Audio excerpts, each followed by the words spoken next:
Түркістанда халықаралық университет ашылады. Жоғары оқу орны IT мамандар даярлап, кибер қауіпсіздік пен цифрлық криминалистика бағытында білім бермек.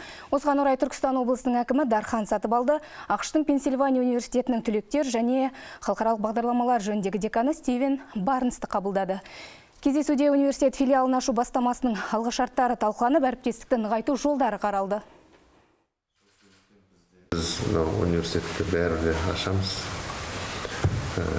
Тиісті материалдық техникалық базаға бізді жер бөліп, құрылысын салып, соған даяға көмектесеміз.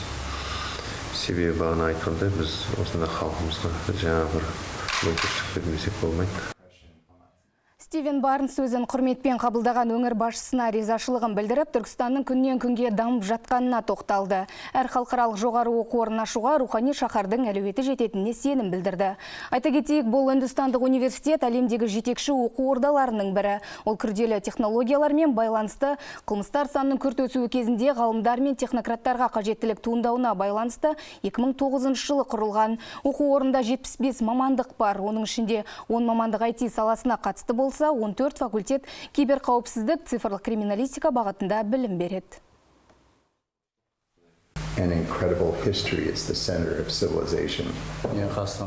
Түркістанға келу мақсатым Үндістанның жетекші оқу ордаларының бірінің филиалын Түркістанда ашуға көмектесу. Жол, ғимарат салу оңай, бірақ білімді ұрпақ тәрбиелеу, сапалы білім жүйесін дамыту өте қиын іс. Мен Түркістанда оқу ордасының филиалын қысқа уақытта ашу мүмкіндігі бар екенін көріп тұрмын. Арнайы ғимараты бөлінсе, университет өз филиалын ашуға, мамандарын уақытша жіберуге және қазақстандық оқытушылардың біліктілігін көтеруге дайын.